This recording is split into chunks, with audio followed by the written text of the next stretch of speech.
Good morning, welcome to Planet Mojo. More wiring to do in the tiny house. Today I have to do the smoke alarm, the overhead lights, and the last of the comm wires.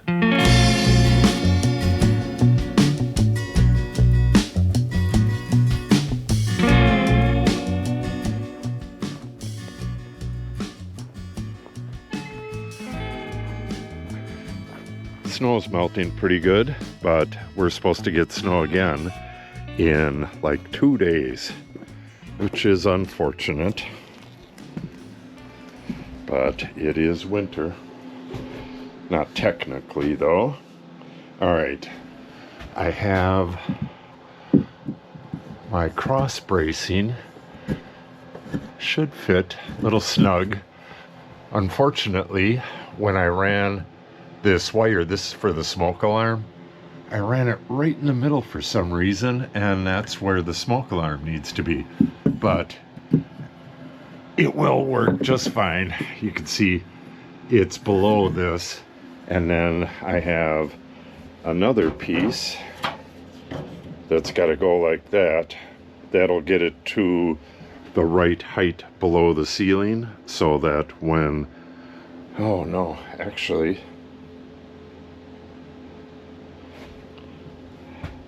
that I figured it for drywall. It really doesn't matter, but I figured it for drywall, and I should have figured it for wood. Maybe I'll just go and make a new one of these. This is just a spacer. It came out to 3/4 of an inch, but I'll just resaw some 2x4 material to the exact thickness I need. Well, that's unfortunate. Okay, but for now, I need to screw this in place. We'll put a little glue on it, and then, yeah, see, this wire comes down from upstairs, will connect to the smoke alarm. Then I need to go back through that hole and through here and go up and over. Yeah, I'm not exactly sure how I'll do that. I'll probably do it right behind that temporary wire right there. Go through like that, and then it's going to go over to a shallow box right here with another smoke alarm. Then it's going to continue that way, and I'm not exactly sure how I'm going to do that. If I'm going to cover up this ceiling this winter, and I really need to, I need to have that wire in place before I cover that up. It's going to go to another smoke alarm in the new edition.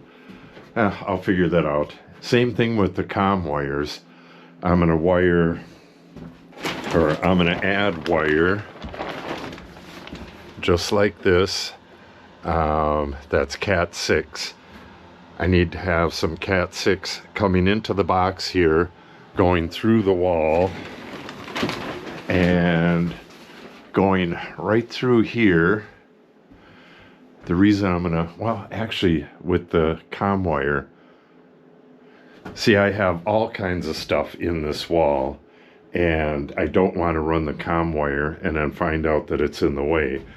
We're gonna have a stove right here and a microwave above it, and that has a vent that comes up and goes through the wall. I have to figure out the position for that. I guess if I go way up towards the top, it's not going to interfere with that, but I can also go right through here. Okay, we'll figure that out. So I'll go back and refigure this, recut it, and then I'll get back with you in a minute. Just making some marks here so I can align this properly.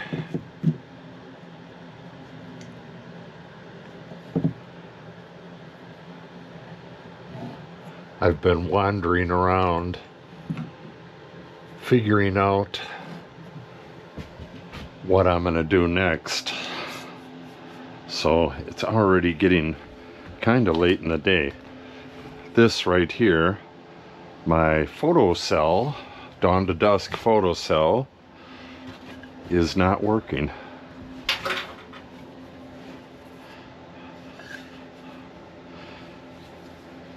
And I think that may have to do with the temporary power. We'll see what it does once I hook up the real power. So I'm just gluing this.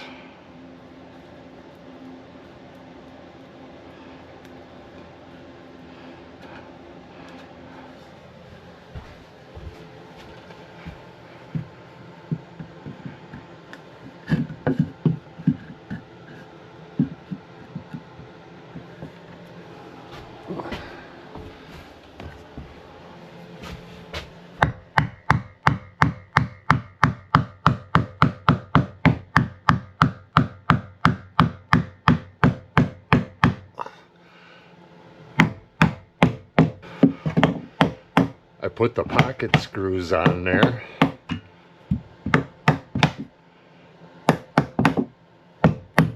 Because I figured I would need to hold this up there, but apparently I don't.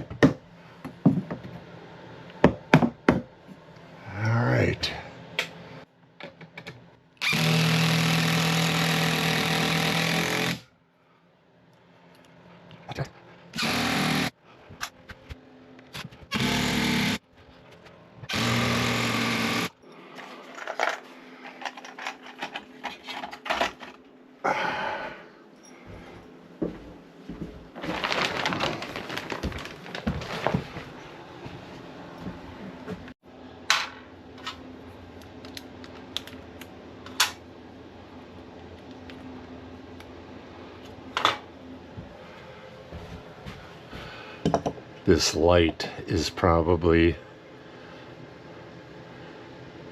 interfering with the shot, but gotta have it.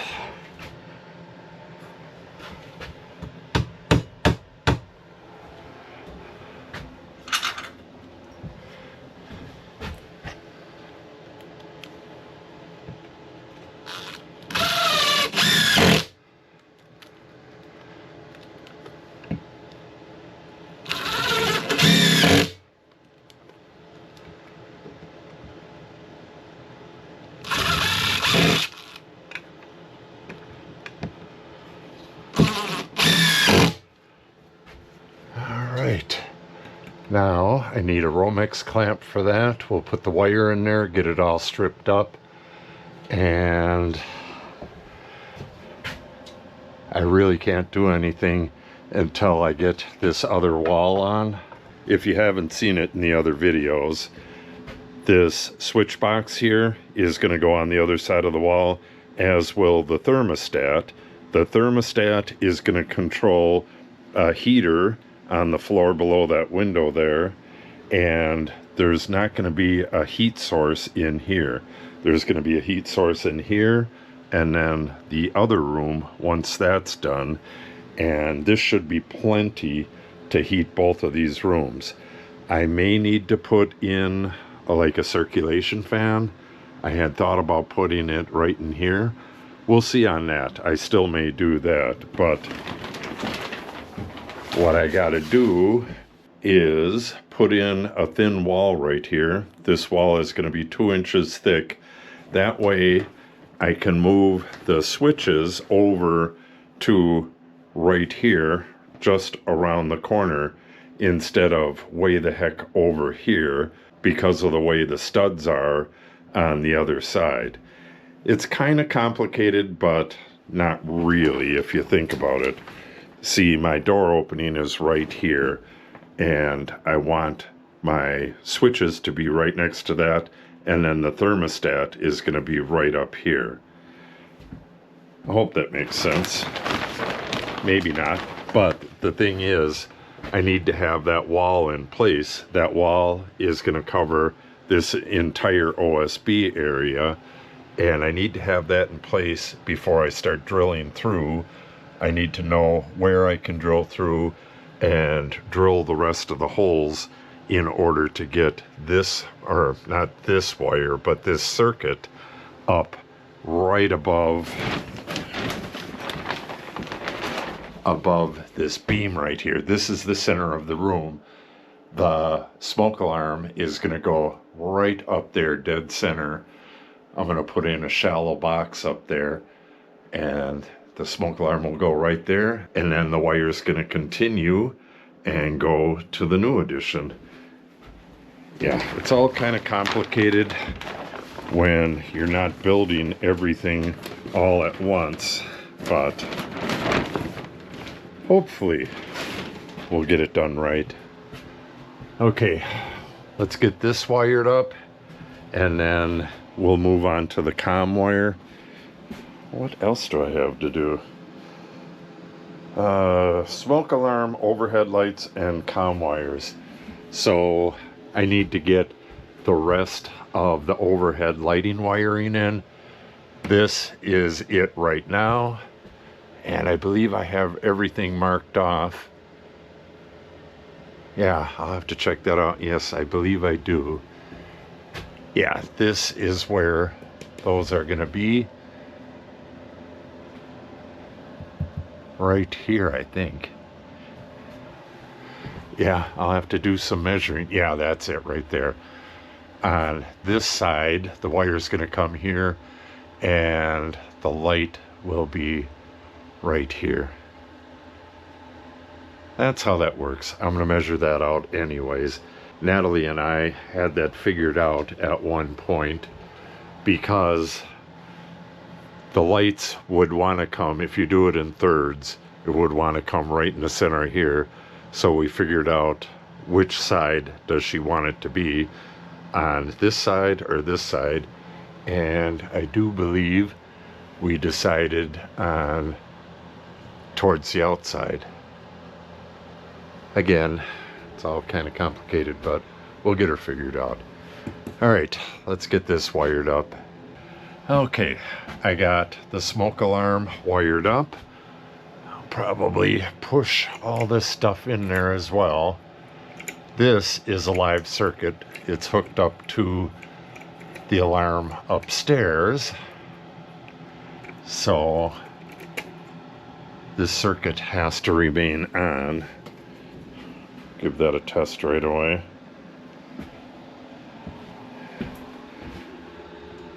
Turn it back on. And there you go. It's working. The black wire is the power, and the red wire is the traveler. That goes between the boxes and will turn on all of the alarms if one goes on. The one we're putting in here, I had picked up 3, and I think I'm going to swap that one out. This kitchen one, I believe they make special ones just for a kitchen. Hopefully it can be wired in series like this, so we'll have to check that out. You don't want your kitchen smoke alarm tripping with nuisance alarms every time you burn toast. Okay, now I need to mark where this light goes. It'll be the same as these other ones, and then I'll just need to run some wire to the area, have it loose, and then run another wire to the other area. What we're going to do, as was suggested by one of the subscribers, is just run the wires to the area, have the 2 wires, once we get the ceiling in, drill the hole, and then pull those wires through, wire that box, and then just tuck the box up there and pop the light up in there. These are those canless lights, which are just so much easier to put in. and I was mounting the box and had the wires all there and everything. And you really don't need to do that.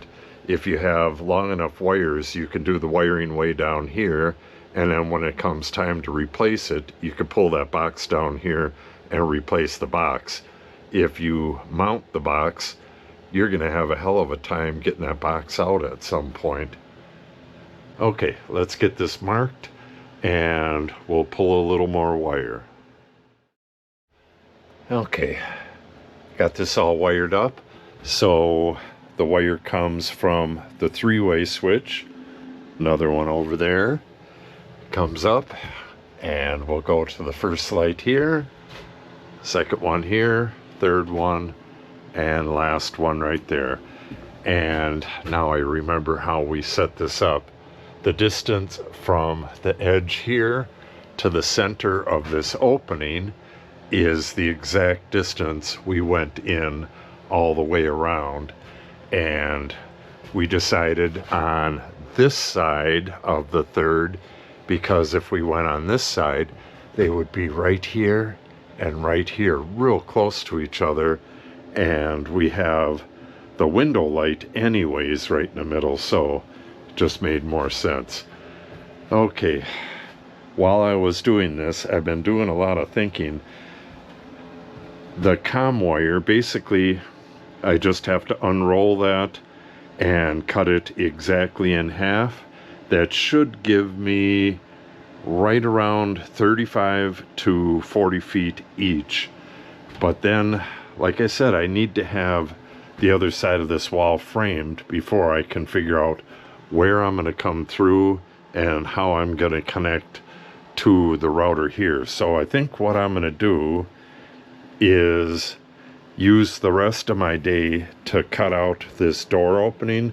I need to cut this OSB at both sides, and then I need to saw out this sole plate here and figure out what the difference is between the floor heights, because one of the next things on my list is to adjust this door. But I got to thinking about it, and it looks like we have about 3/4 of an inch of clearance with the door opening. And if we have another 1/4 inch on the floor to beef this up, plus a pad, plus the flooring, which is about a 1/4 inch thick, we're getting real close to the sweep of the door right there. So what I'm thinking, we have plenty of room up here, so I'm thinking I can take a 2x6 treated and resaw it to a 1/2 inch, and when I go to adjust the door, just do it on a warmer day. There's plenty of warm days coming up. Have Natalie help and just take the door back out and shim that up by a 1/2 inch. That'll take care of any kind of flooring that we're going to be putting in here. And if you have a rug in front of the door, it's not going to push it out of the way every time you open the door. So I think that's what I'm going to do with the rest of my day. I'm going to cut that shim. We'll just set it here and wait for a decent day. It's pretty cold out there today, and if we take this out, it's just going to be freezing in here. Might as well wait for a good day. So this is going to be kind of a pain in the butt. I could cut it with the Sawzall, but that'll make a huge mess. I don't want to do it. I brought out the multi-tool, and I'm going to start with this and see how that goes. If it's too difficult, I'll go with the Sawzall. Yeah, I should probably just go with the Sawzall to start with. Decisions. Alright, let's start with the multi-tool, and if that's taken too long, I'll switch over to the Sawzall, and then I'm going to have a huge mess, and then I'll clean that up. But let's just get going on this.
Okay, got this sawed out and came out really well. Took a while though. All right, we got good news and bad news with these floor heights. The floor height of the addition is about a 1/2 inch higher than the old floor in here. I was expecting it to be about 1/4 of an inch, but thinking about it, the 1/2 inch does make sense. When I first discovered that there was a difference in the floor heights, I measured some of the new treated lumber, and some of it was 5 3/4 inch wide. And then I measured this, and some of this was less than 5.5 inches wide, which really surprised me. I thought that the treated lumber would dry down to 5.5 inches and not become less than that. I'm wondering if they cut it to a different width and then treat it and hope that it comes back to 5.5 inches. I don't know. But in any case, this is about a 1/2 inch. There's no way I'm going to bring this floor up a 1/2 inch and lift that doorway the hell up. What I'm going to do is put a sill in here that's 1/4 of an inch above the floor height in the kitchen, and whatever it needs to be on this side, it'll probably be, like I said, a 1/2 inch. And that's going to have to be that. The good news is that we don't have to put a subfloor in here, and we can get the floor in here right away. We don't have to wait for the kitchen to be done to do that. So, good news, bad news. We'll have to figure out something else. She can use the same flooring on either side, but it's really not going to look good.